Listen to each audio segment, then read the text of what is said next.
plan. No hay ningún plan en la historia de México, y eso que tenemos planitis. El de Iguala, el de Empacadora, el de Lutla, el de Navidad, el de Ayala, y como de hecho hay libros, por aquí también tiene uno de la Revolución Mexicana, o los documentos fundamentales, y fácilmente el 60% son planes políticos. Pero ninguno en la historia de México señala con la precisión londinense casi de que el día en que hay que tomar las armas es el domingo 20 de noviembre a partir de las 6 de la tarde. Obviamente, Madero no contaba con que los mexicanos somos muy impuntuales. Obviamente a las 6 de la tarde nadie se levantó. Pero lo curioso de todo es que da la fecha, el día y la hora exacta. O sea, y eso es algo que realmente, y esto es solo una interpretación que yo he lanzado como hipótesis, a mí me parece que ya en el último momento Madero entra en trance con los espíritus y los espíritus le señalan la fecha. Porque si tú quieres dar un golpe de sorpresa, como lo hicieron los zapatistas en el 94, tú le avisas al gobierno, oigan, que no, vamos, el 20 de noviembre a las 6 de la tarde. Ahora, puede decir que era una manera de despistar. Porque si tú le dices al gobierno, pues todo el mundo te tira de loco, qué broma, jajaja, y se ríen.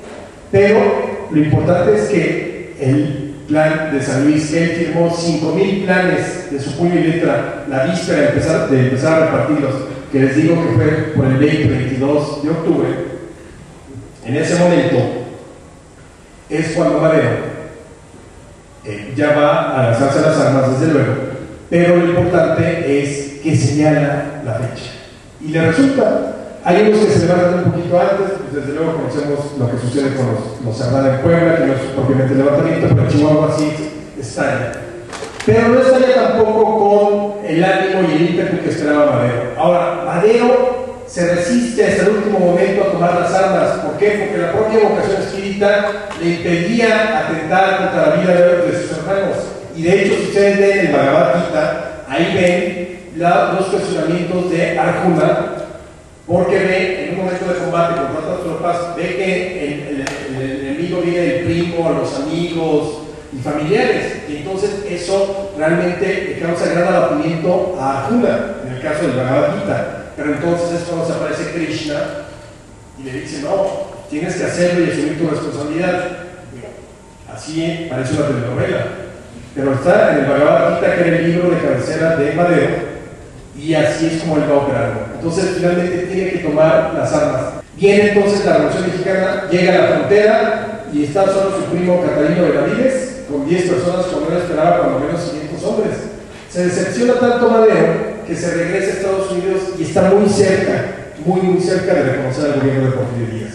Ahora bien, en otro de los deportes nacionales, como es autoproclamarse presidentes legítimos y demás, otro de los autoproclamados es Madero. Si ustedes ven el plan de San Luis, dice, yo soy el presidente provisional, y como presidente provisional solicita préstamos y nombra su gabinete y todo. Pero finalmente son circunstancias políticas, pero no nos extrañemos de lo que nos ofrece la historia, o más bien el presente hoy en día.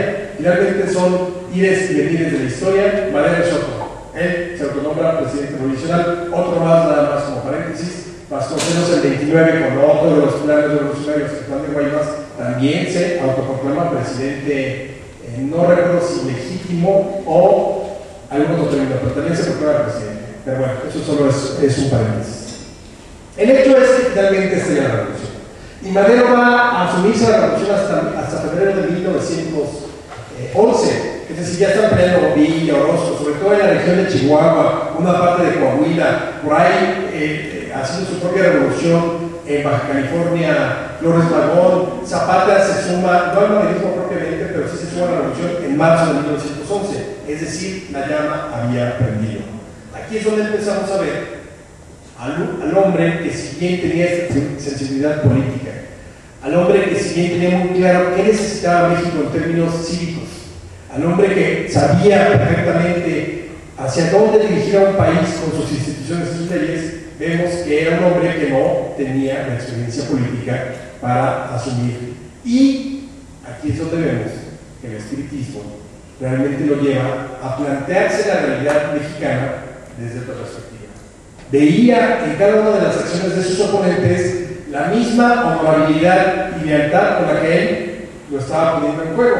Entonces de repente empiezas a ver cosas inexplicables. Los tratados de Ciudad Juárez, dos grasos errores. El primero, aceptar el interinato de León de la Barra, que era el peor, era más porfirista que don Porfirio, y que desde luego, porque iba a velar, no iba a velar por los intereses de la patria, no iba a velar por la Revolución Mexicana, no iba a velar por la democracia, iba a velar por los intereses porfiristas.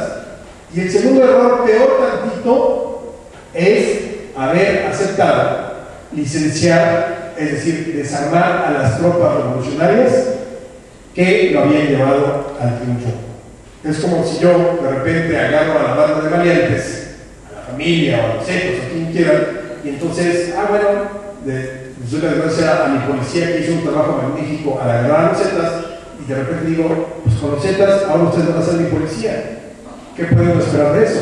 Pues prácticamente es lo mismo. Vas a gobernar tú con el ejército al que combatiste, con el ejército que defendió durante 30 años a la dictadura, con el ejército que durante esos mismos 30 años sometió a los que criticaban al gobierno, que no respetaban la democracia, que perseguían a los periodistas. Madero lo acepta. Ahora, también hay que ver que Madero es un hombre de convicciones, y entonces él, como todos en la historia de México lo hicieron, pudo haber llegado a decir, bueno, yo no acepto nada de la renuncia de Porfirio Díaz y desde ahora yo soy el presidente. No, Madero, ya cuando viene hacia la Ciudad de México para entrar el 7 de junio de 1911, dice, estoy más satisfecho por los logros alcanzados en el campo de la democracia que por los logros alcanzados en el campo de batalla. Lo dice eso en San Pedro.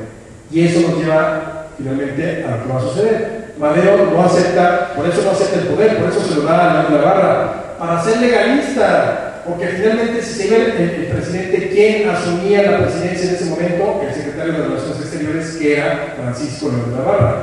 Y entonces, tratando de ser muy constitucional, tratando de ver que no se rompiera el orden constitucional o que se hubiera roto un poquito, pero que ya otra vez nos metíamos al orden legal, acepta todo eso.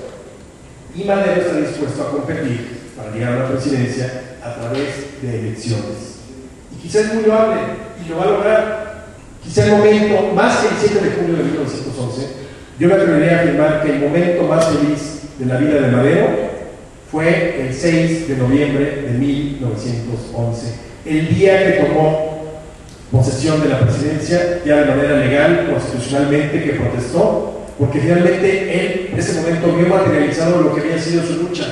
Todo ese ejercicio de reflexión, todo ese ejercicio de ideas políticas, todo ese ejercicio de que la democracia tenía que valer y el voto tenía que valer, ese día se materializó.